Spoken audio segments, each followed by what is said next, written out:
Hey everybody, welcome back to Living Traditions Homestead. Well, winter seems to have moved out of our area and now we are officially into the next season, which around here is thunderstorm and tornado season. Well, and wind season. My Right. goodness, tons and tons of wind.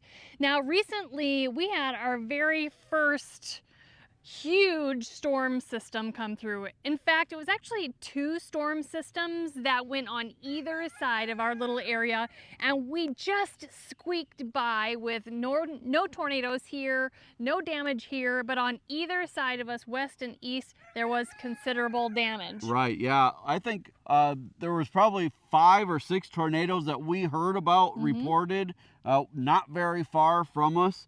Here in our area, we barely got any rain.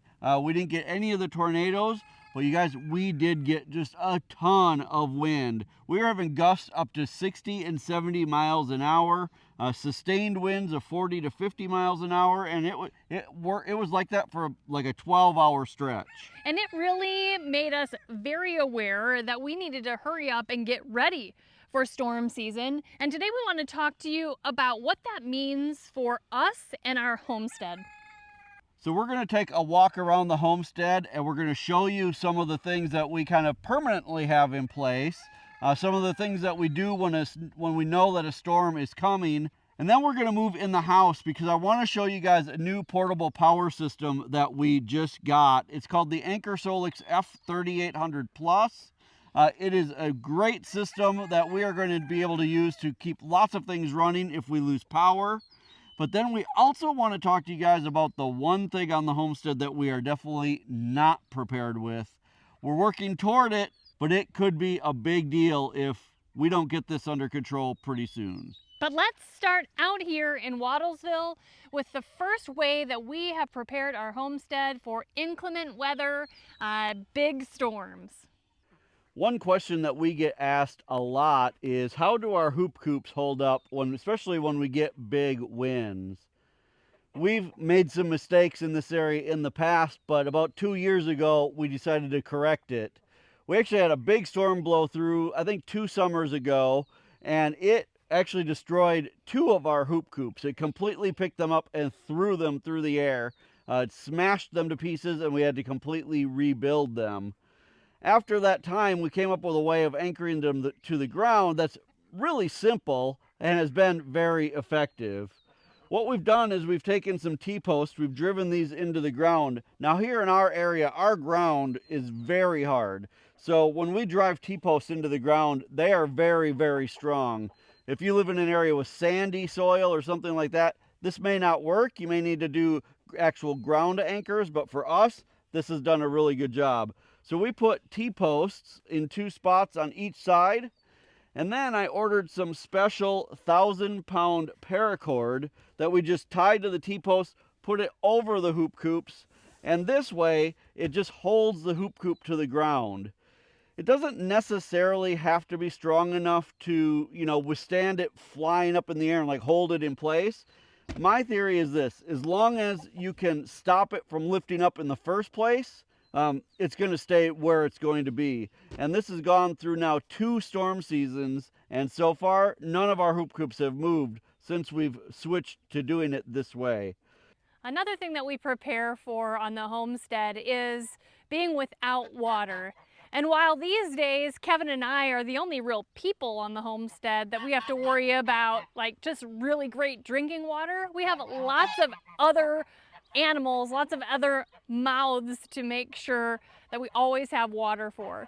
Now, most of our animals are on an automatic watering system, which always has a kind of a big bucket or a trough or something always filled with water.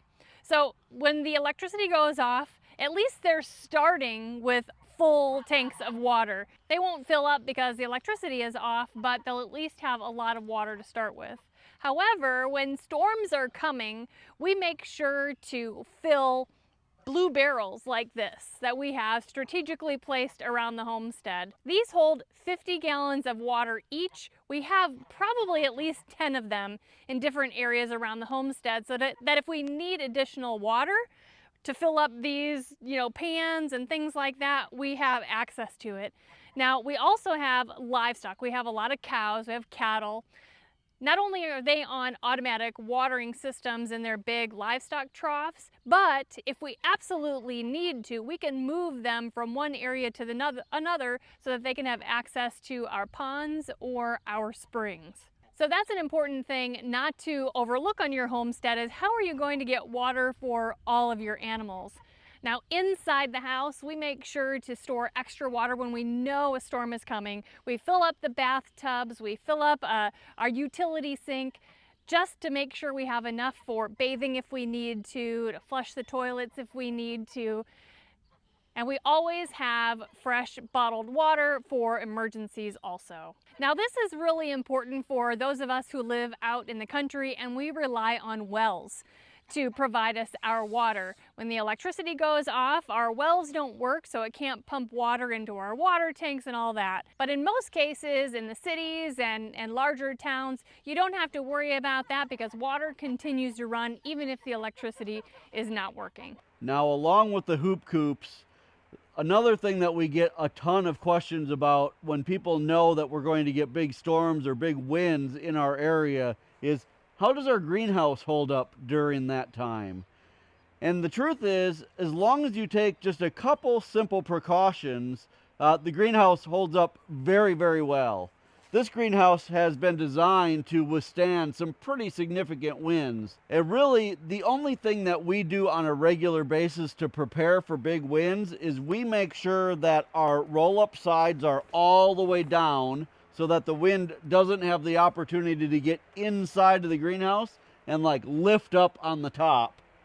And not only do we make sure that the sides are down, we make sure that they are secured in the track here on the side with what's called wiggle wire. You can see this metal wire that locks this plastic into the track, and that's what actually holds it so that no wind can get in.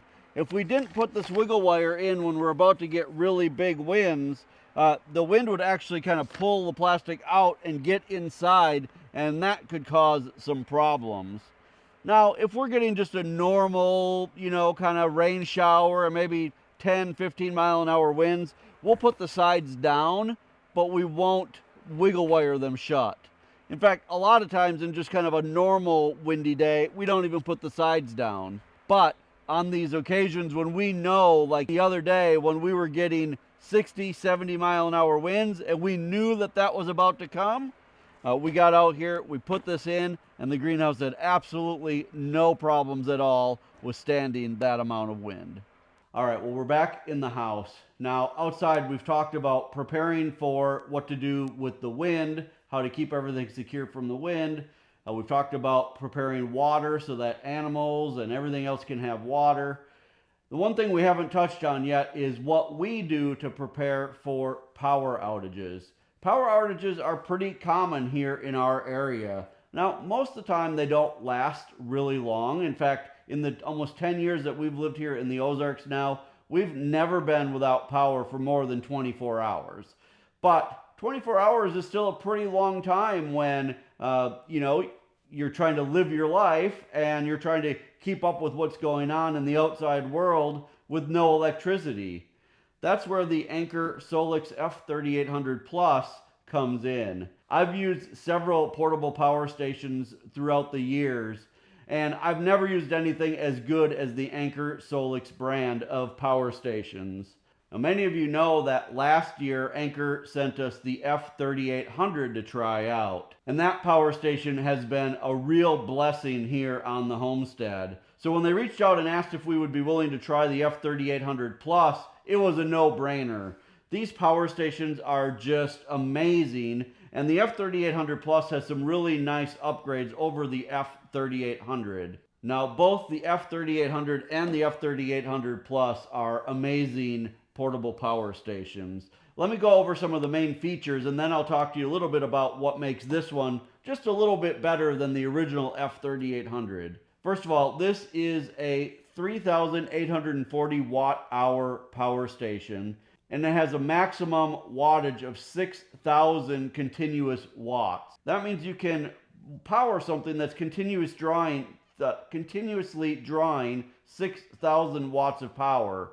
Now the nice thing about the Plus is that it actually allows for a surge of up to 12,000 watts, which makes powering some things that may use a little bit more power when they first kick on a little bit easier with the 3800 Plus. Now, both of these have a very similar display right here on the front. It tells you the basics of like how much power is left. You can see that right now this is charged up to 100%.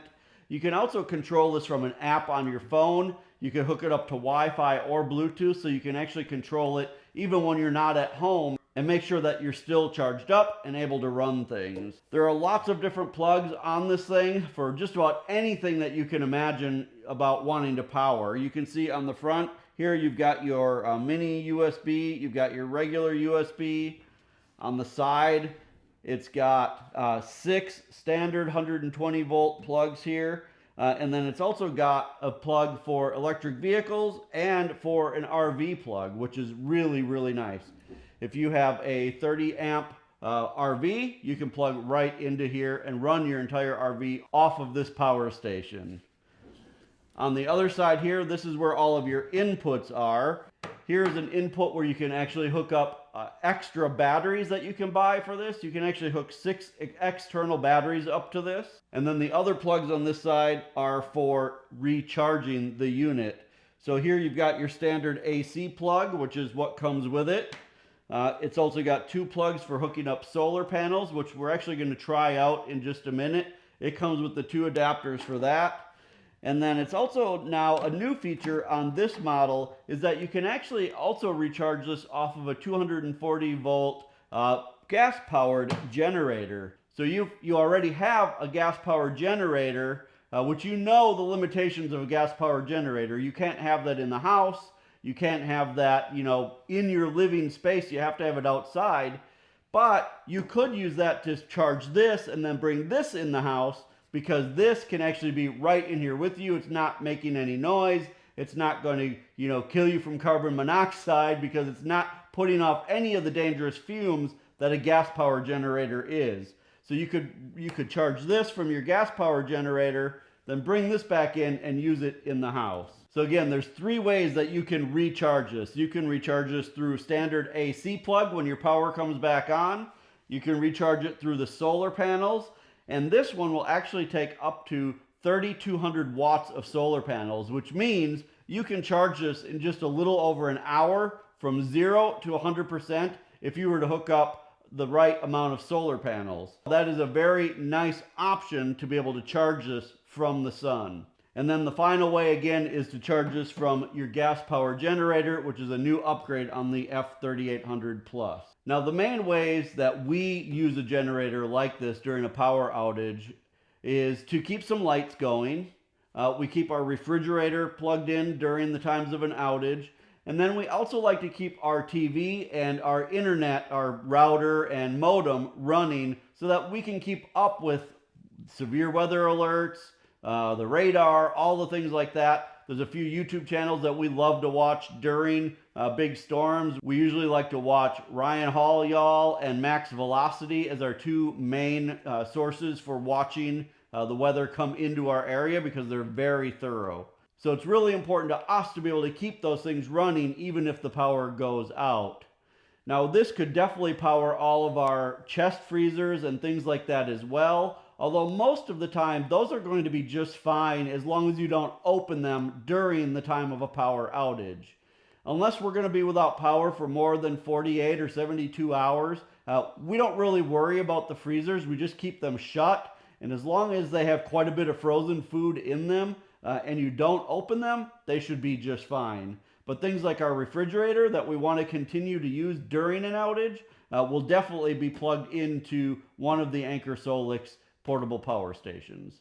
All right, so just as an experiment or just for fun, we're going to plug a bunch of stuff into the F3800 Plus and see how it does. You can see that we are starting at 100% charged. I think we're going to plug in for sure the TV, all of our internet stuff, so the router and the modem. We're going to plug in the refrigerator. We're going to plug in our phones, at least 1 lamp. We're going to just pick a bunch of stuff and see if we can get it all to run at once. So let's start plugging stuff in and see how it does.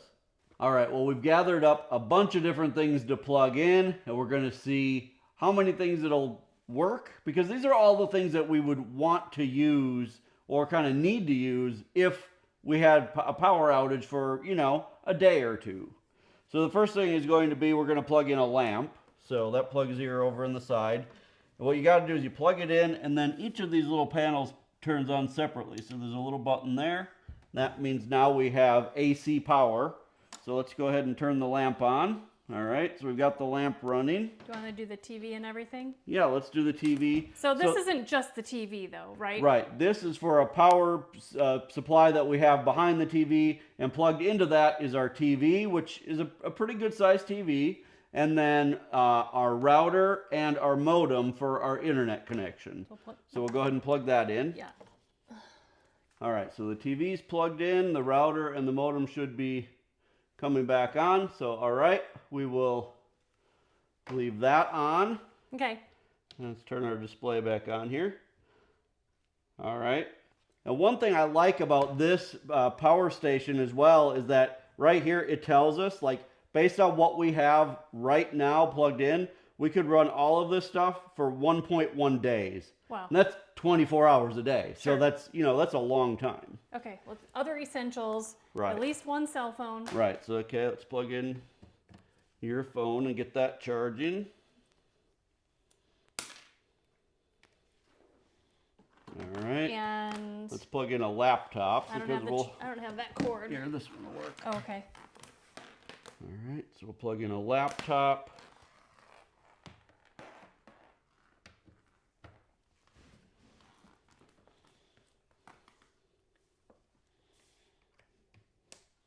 All right, so we've got a laptop, a cell phone, the TV, the router, the modem, a lamp. And we're gonna plug in 2 flashlights. You guys, we use these rechargeable flashlights. You can just get them on Amazon, but they're so handy because you don't have to worry about batteries anymore. You just plug it in, recharge them. They last forever in between charges too. Yeah. And so that's super handy. And it's so handy that you can recharge them on this power station in the event of a power outage. Here, I'll do one, you do the other one. All right. Here's... We use these flashlights pretty much every night when we're doing chores, especially in the winter when we're almost always doing chores after dark. Right. All right, so we'll charge these up. USB thing we'll need. Okay, what else?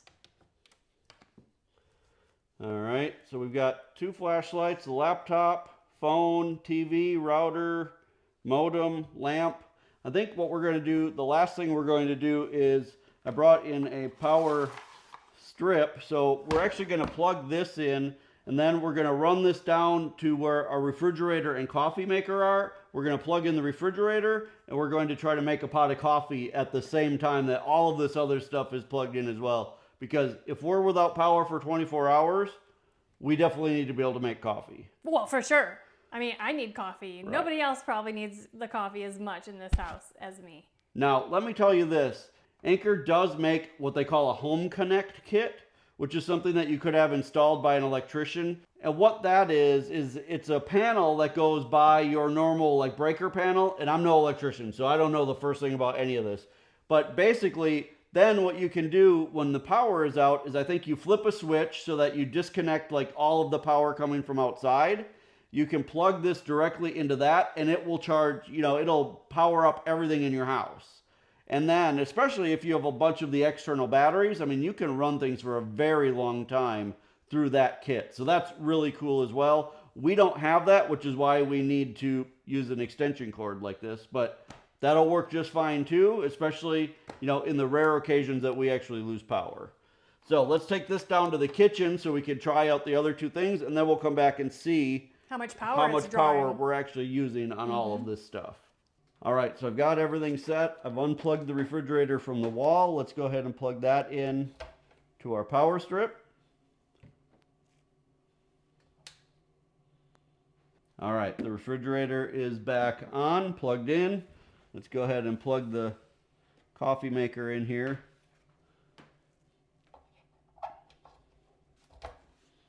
All right. Now I've already got coffee. Got water. You see the power light is on the coffee maker.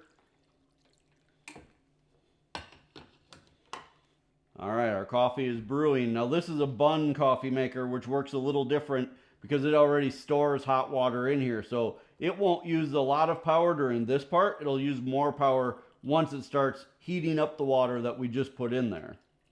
But you can see that it's brewing. Everything is working the way it's supposed to. Let's go back over to the power station and see what it's telling us as far as how much power we're using and how long we could run all of these things. All right, so we've got everything plugged in that we want. We've got the TV on. We've got our router and modem plugged in. Our internet is working. I checked that. We've got 2 flashlights, a laptop, a cell phone. The lamp is on. The refrigerator is plugged in, and we're brewing a pot of coffee.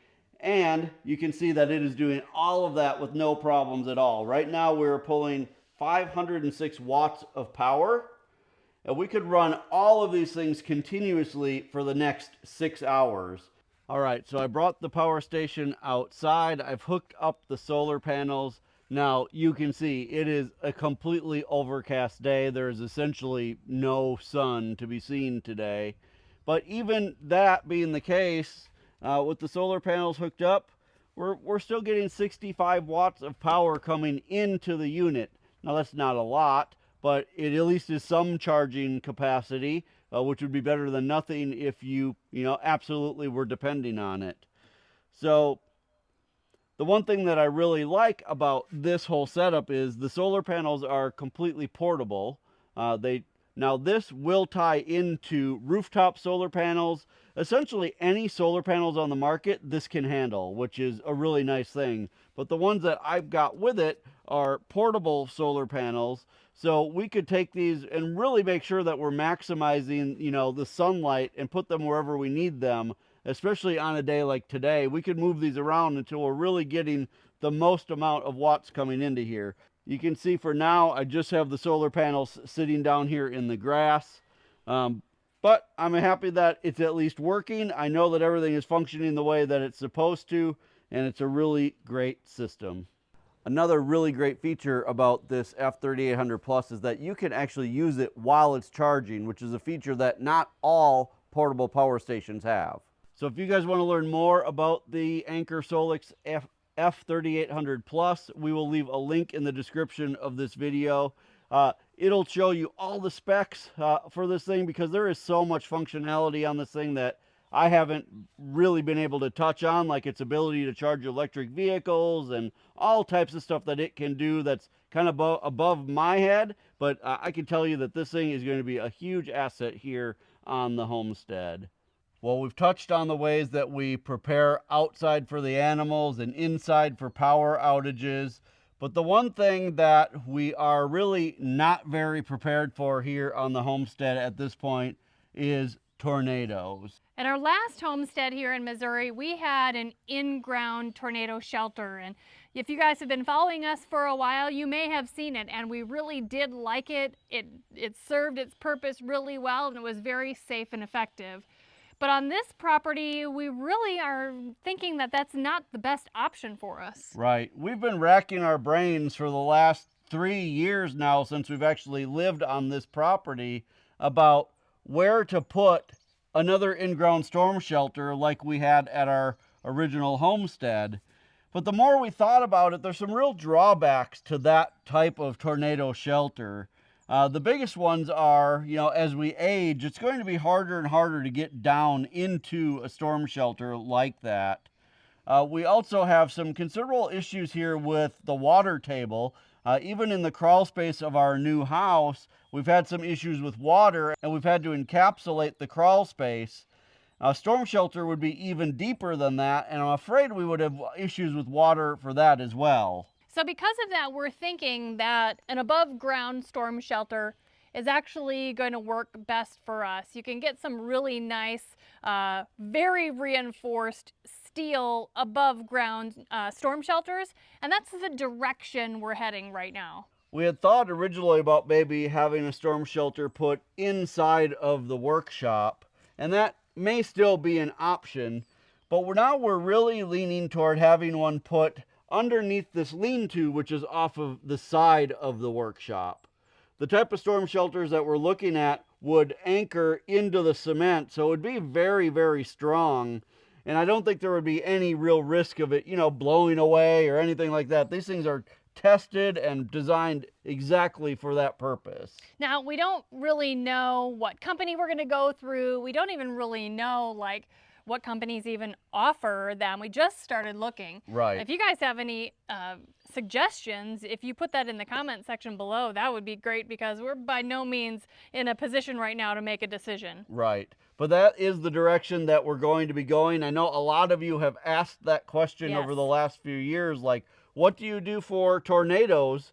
And the truth is, right now, we don't have a good plan. We try to get to the, kind of interior of the house, but we don't really have a good place that I would feel really, really safe if a tornado were actually to hit in our area. We did have a very scary situation last fall. In the beginning of November, there were tornadoes that went basically right over our property. We happened to be in town at that time, so we didn't have to really worry about where we were going to go within the house. But it really was a wake-up call for us. Like, we can't ignore this any longer. We really need to take care of this situation very soon. Right. So we are hoping to make that decision hopefully sometime this spring. Right. So we might even have it in place before storm season really hits this year. So you guys, those are the main ways that we prepare our homestead for the storm season, tornado season, and really the really extensive winds that we get here in southern Missouri. Now, this is by no means, an inclusive list of everything that we do. Of course, you need to make sure that you have plenty of food on hand, and you need to make sure that you have, a good way, an emergency radio, maybe medications, maybe have a plan with your friends and family in case they don't hear from you for a few days, so that they know to come check on you. All kinds of things like that as well. But these are some of the basics that we do to keep us and the animals safe here on the homestead. If you have not been thinking about what you guys should do in preparation for storm season or the spring kind of storms, we hope that the information we shared with you today was very helpful and got you thinking. And if you are going to be in the market for a portable power station, I will leave a link to the Anchor Solix F3800 Plus, so you guys can check that out. If you're enjoying videos like this, make sure that you hit that subscribe button, and if you would give it a thumbs up also, that'd be great. Until next time, thank you so much for stopping by our homestead. Take care, and God bless. God bless.